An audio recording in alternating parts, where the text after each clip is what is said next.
See, there's no worse feeling than when you're feeding your sales teams leads, but they just can't close the deal. You can see that the calendars are full, but the close rate is down, your sales is down, your revenue is down, and you don't know what the issue is. Well, actually, over the past 12 months or so, we've seen that this has been a pretty common thing in the high-ticket industry.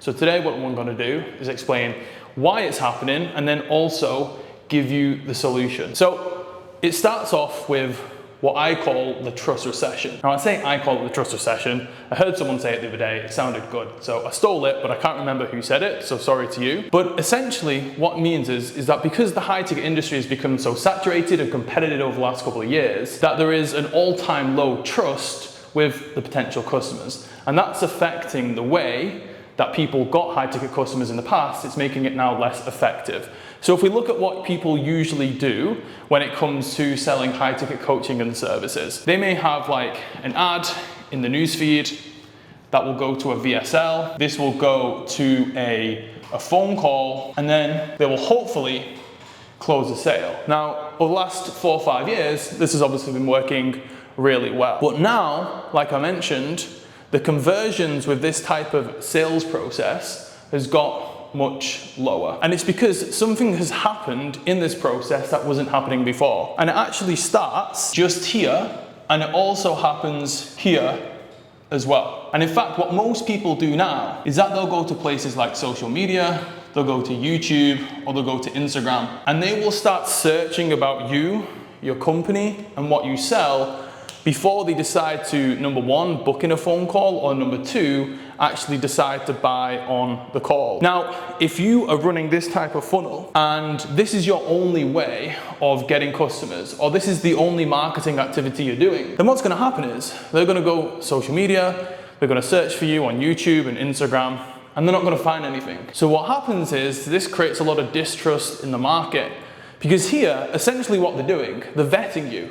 It's like you went for like a high up important job. They'll do a background check. They'll check your history, who your family are, like what your current activity is, what you like to do on the weekends. They'll check you out and stalk you a little bit. And this is what your potential customers are doing. So if you're not super active on these types of platforms, they're not gonna see you as legit when they do the research. And therefore what we're seeing is, number one, we're getting a lot less people book in on the phone.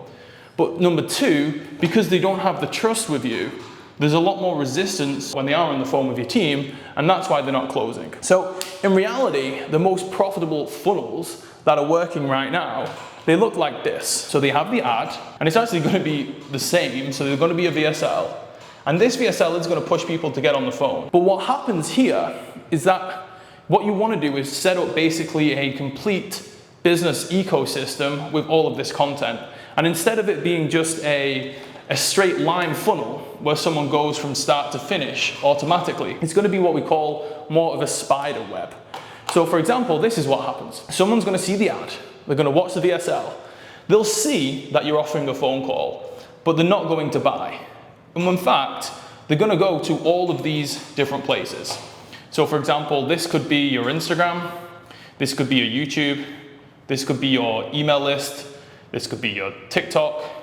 This would be on Google, just seeing if you're like being featured in any blogs or articles. And then this will be if you've done any like podcasts or anything like that. And what happens is people will go through this process, but then they'll go here, then they'll go here, then they'll go here, then here, then here, then here, then here, and then eventually they will book in a call and then they will buy. But if you don't have this stuff set up in place, then the distrust is gonna happen and they aren't going to buy from you. Now, this is a good thing if you're a marketer, because you can actually do a lot of the selling around here. So by the time someone actually gets on the phone with you, then they're gonna have that trust and buy. So it means if you have this set up in place properly, then you're actually relying less on your sales team to do a good job. So if you are seeing a dip in book calls or conversion rates on the phone, make sure you're focusing on the stuff that people will research around the call, because that is going to increase the conversions on the phone.